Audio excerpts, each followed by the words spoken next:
be using my BW2 powder, and I'm only putting in 3 scoops for the first batch. Then I'm going to go with my 40 developer, and I'm doing this to pretty much help create the mixture to bleach the hair, because you're going to want to really, like, this process takes about a good while, so make sure you have enough time set aside for this.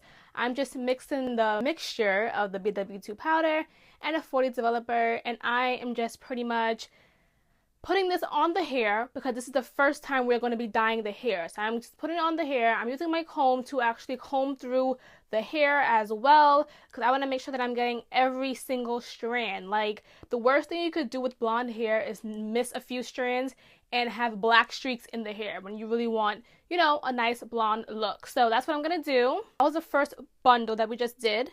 On to the second, third, and fourth. So I have 4 bundles here, and I'm just going to go ahead and dye all 4 bundles. That's what you guys are seeing right now in each screen.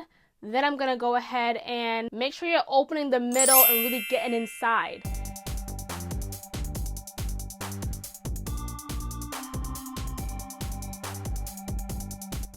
The bundles, I'm not really doing a gradient look. I'm just really just putting the dye on everything.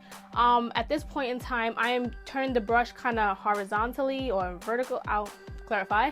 And I don't want a harsh straight line. I want more jagged line towards the roots.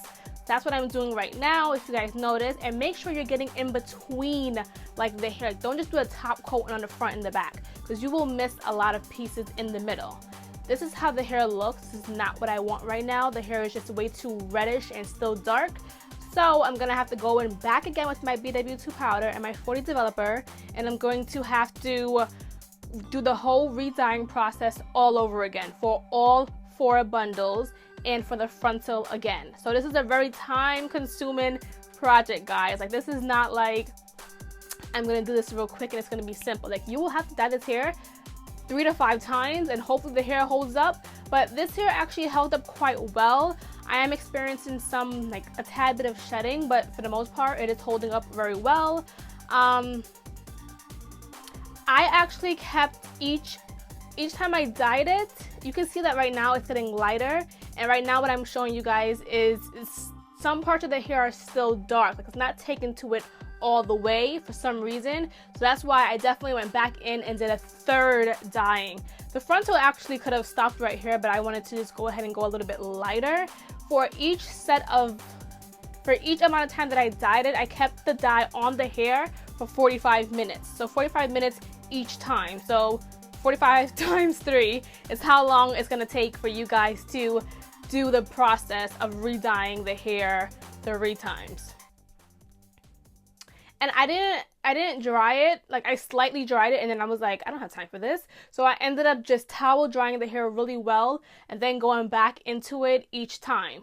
So after the 3rd dyeing, this is the hair with the actual mixture still in it. There's still the bleaching powder still in it. And after I washed it out, this is the look that I kind of came out to be. It's like a blonde, like ash blonde. Like, that's what it looks like right now, but if I dried it, it really wouldn't be that color. So I really wanted to go back in and create a more toned down kind of color from this.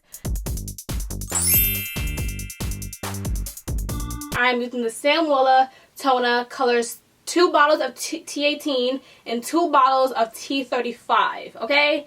I'm going to pour both of those, just T35 and T18, in the bottle at one time. It's really important that you really follow the measurements correctly, or it will not come out the way you want it to come out. And I struggled with this in the beginning, and it was bothering the crap out of me. So I really had to go back in and do it again, because I couldn't find anywhere on how to measure the toner. For every 1 toner bottle, you want to have 2 bottles of developer. So as I'm pouring it back in there, for every 1 you need 2. So for T18, you need 2 bottles of developer poured 2 times, pouring it back in there. That's why you see 4 on the screen.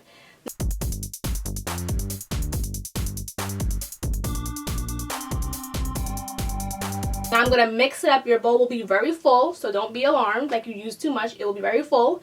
And I'm going to go ahead and spread this all over the hair, make the hair look really, make sure it's getting into every single spot. This I left on for about an hour and a half. And once it turns this nice, like, purple, gooky, slimy color, that's how you know that it's working and it's starting to process. If it does not turn purple, which was my issue before, you will have to probably go back in and, you know, redo your mixtures. But this is how it should look right now. As you can see on the screen, it should be a nice dark purple looking slime. And towards the end, this is how your hair should have came out. This kind of blonde.